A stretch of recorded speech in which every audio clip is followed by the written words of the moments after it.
Assalamualaikum warahmatullahi wabarakatuh. Bertemu lagi dengan kami KKN DR kelompok 127 UIN Sunan Ampel Surabaya. Kali ini kami akan membahas tentang paradigma COVID-19 dari sudut pandang Islam. Pertanyaan yang pertama, benarkah agama mandul menghadapi virus corona? Siapa dulu nih yang jawab nih? Saya dulu yang jawab ya. Jadi kalau kita ngomongin masalah agama dibilang mandul itu kayaknya kurang tepat deh, bahkan nggak pantas deh.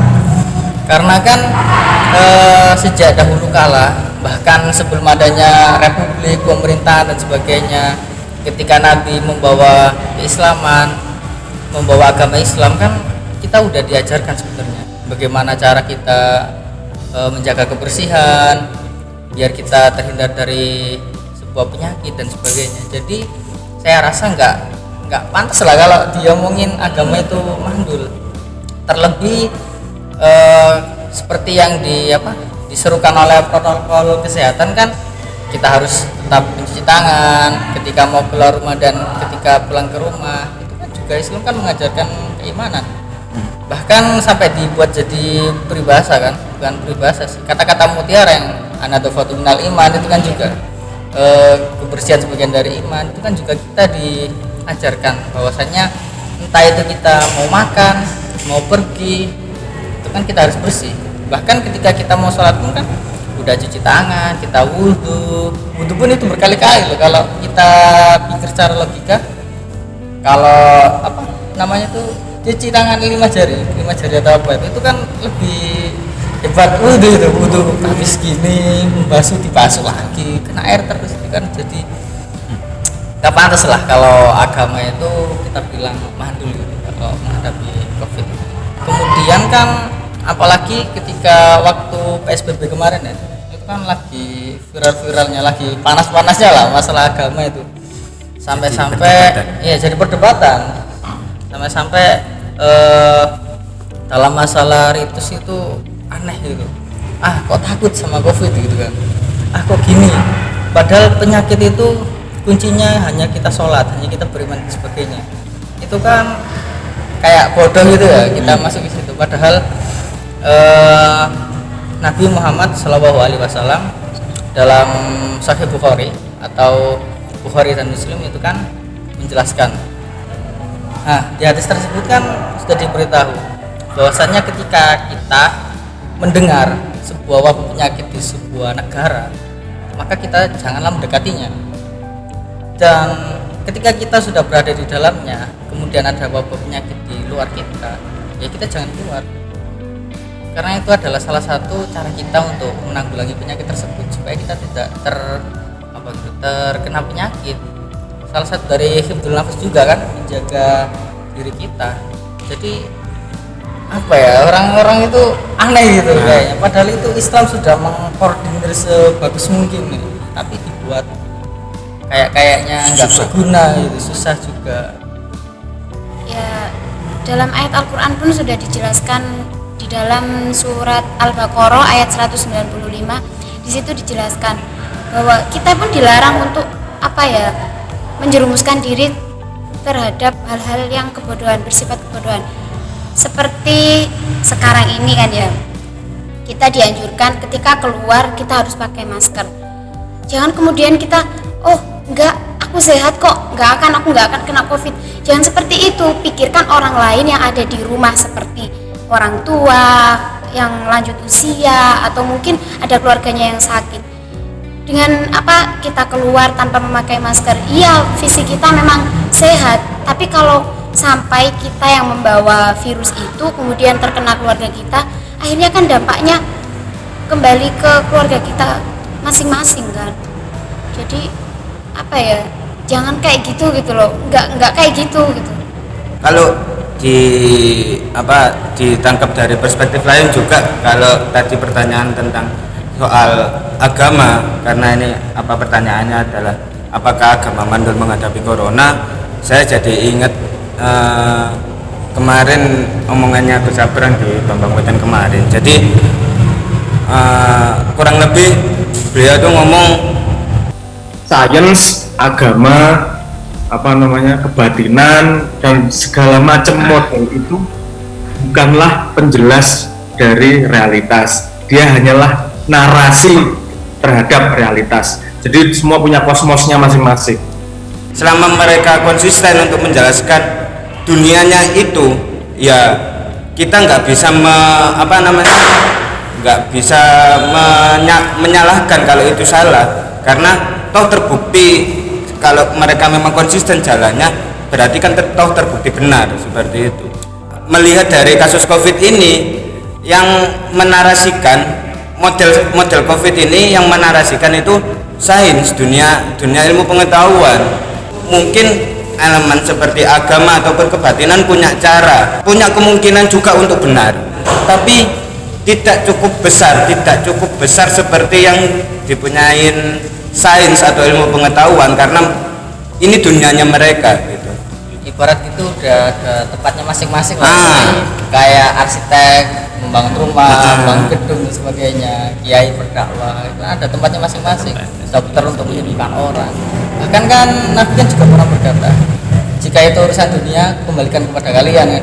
Tapi ketika itu sangkut pautnya dengan ibadah, tanyalah kepada aku. Jadi Nabi pun itu juga nggak bilang bahwasanya saya ini loh paham masalah dunia gitu. Agama itu cuma koridor dan batasan manusia lah untuk menjalani kehidupan, bagaimana tata caranya. Tetapi ketika semua itu sudah ada bersangkutan dengan kesehatan dan sebagainya, kita harus lebih dinamis lagi lah, menyesuaikan. Ibarat itu agak kondisional gitu, bukan kondisional sih ya, menyesuaikan itu ada ya, benar, menyesuaikan, karena nggak selalu apa yang diucapkan teks itu harus saklek ya kita lakukan kan. Kita lanjut ke pertanyaan yang kedua. Apa saran yang diberikan agama untuk menghadapi situasi seperti ini? Kalau saran dari agama sih nggak jauh-jauh ya. Pertama kita harus sabar lah pastinya. Pasti. Sabar. Orang itu kan dilatih kesabarannya. Kemudian jangan menyerah. Kan bilang la tahzan ya, inna Allaha ma'ana gitu. Jangan menyerah gitu. Pasti ketika ada sebuah bencana pasti ada hikmah. Ketika ada sesuatu yang terjadi pasti ada hikmah yang akan kita ambil gitu kan. Jadi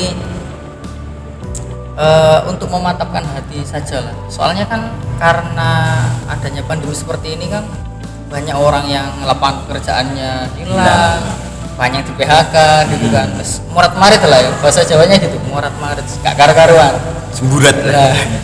Oleh karena itu fungsinya agama untuk memantapkan hati dan jiwa kita bahwasanya semua ini pasti berlalu, badai pasti berlalu kan gitu. Jadi ya itu, kalau saran dari agama sih ya kita terlebih sebagai umat Islam harus bisa merealitaskan bagaimana sih kesabaran yang dibutuhkan itu. Terlebih kan ketika ada pandemi seperti ini kan juga pasti ada dampak positif dan negatifnya tuh. Seperti hal positifnya mungkin keluarga yang ada di luar sana kan tidak bisa berkumpul dengan keluarganya sendiri. Semenjak ada COVID ini, adanya PSBB, akhirnya banyak yang akhirnya keluarga itu berkumpul, merasakan keharmonisan, kehangatan, bagaimana lengkapnya seorang ibu, ayah dan anak itu gimana mereka bisa bermain bersama. Jadi pasti adalah hal-hal plus minusnya. Ada lagi yang ketika keluar kota itu sholatnya itu nggak bisa stabil di rumah, akhirnya bisa ibadah, sholat malam, puasa Senin Kamis sebagainya. Itu hal-hal positif loh yang harus kita sadari. Jadi nggak melulu gara-gara corona ini susah, ini nggak bisa, gitu nggak bisa. Emang bener sih, bener banget malah. Cuma kan pasti ada hal positifnya. Innama yusri yusra. Ketika ada sebuah bencana pasti ada penanggulangannya kan gitu. Jadi udahlah, enjoy aja lah. Insya Allah bisa kok. Dalam kondisi seperti ini, saya pribadi jadi mengacu lihatnya kepada ayat Quran yang mengatakan kalau kita harus menaati Tuhan, Rasul sama ulil amri. Ulil amri dalam hal di sini kalau dalam konteksnya sebuah negara adalah pemerintah, presiden dan lain sebagainya, semua stakeholder yang pemerintah kita. Jadi ini mungkin sebuah tantangan untuk kita, untuk kalau udah kondisi seperti ini ya sudah, kita percayakan kepada mereka, toh mereka juga berpikir melakukan membuat undang-undang, membuat peraturan juga untuk kemaslahatan kita, bukan kemaslahatan orang lain juga. Pertanyaan yang terakhir, tanggapan soal tata cara ibadah yang berubah. Saya mungkin nggak bisa berkomentar banyak ketika kita kembali kepada usul fikih gitu kan kita kan pasti jelas pernah dengar, apalagi anak-anak pondok dan sebagainya lah, ketika seorang manusia diadakan atau berada dalam posisi yang darurat gitu kan, itu kan hal yang haram menjadi halal gitu. Bahkan seorang babi atau anjing pun kan dihalalkan ketika kita benar-benar membutuhkannya untuk makan, bahkan bangkai pun bisa jadi halal. Jadi adanya pandemi seperti ini adalah sebuah kedaruratan manusia untuk menjaga kelangsungan hidupnya tentunya, dan untuk menjaga sekitarnya, yaitu tadi dengan tata cara. Ketika kita diberi rambu-rambu kalau sholat menggunakan masker, memakai sajadah pribadi, mengatur jarak, yaitu ya kita lebih kepada kemaslahatannya lah. Ya memang benar, ketika dalil-dalil qat'inya atau dalil-dalil yang sudah disyaratkan secara hukum syar'i tentunya kita harus merapatkan shaf. Itu sahih banget dah. Bahkan itu udah masuk sita dan lain-lain, itu udah sahih banget. Dan juga bagaimana ketika orang sholat itu tidak boleh ditutup wajahnya dan sebagainya, itu dalil yang sahih. Tetapi ketika kita berada di situasi yang seperti ini, ya kan kita nggak bisa serta-merta egois lah, nggak bisa kita harus tekstual seperti ini, ya nggak bisa. Diadakan berjarak itu ya supaya penyebaran virus itu nggak menyebar ke temannya. Kita memakai masker juga biar udara itu tidak bercampur aduk kan gitu. Jadi la diroro wala diroro, janganlah kamu buat kekacauan gitu kan. Jadi ketika kalian memaksakan sholat untuk malah merapat, menggunakan masker, kalian malah menimbulkan kemadharatan. Ya kalau terkena diri kalian pribadi, kalau terkena orang lain, ya kita yang dosa jariah itu malah. Dosa jariah. Karena mengalir gitu. Iya mengalir. Karena kembali lagi juga, karena kita juga nggak tahu bentuk virusnya seperti apa kan gitu kan. Virus sekecil apa juga kita nggak tahu, kita nggak pernah lihat rupanya dan fisiknya atau apa gitu. Jadi bahasanya kalau apa salahnya kalau mengantisipasi, toh diperbolehkan dengan agama, toh dianjurkan, disarankan juga oleh pemerintah, ya sudah, istilahnya ini untuk kemaslahatan kita bersama, ya nggak ada ruginya juga lah gitu. Mungkin itu dari kami lah tentang 3 pertanyaan tersebut. Mungkin bisa disimpulkan dari 3 pertanyaan tersebut. Apa siapa mau kasih sih? Iya, mbaknya. Oh, mbaknya. Ya intinya kita harus tetap mematuhi protokol-protokol kesehatan yang sudah ditetapkan oleh pemerintah. Pastinya semua itu itu tuh ditujukan supaya demi kebaikan kita semua gitu.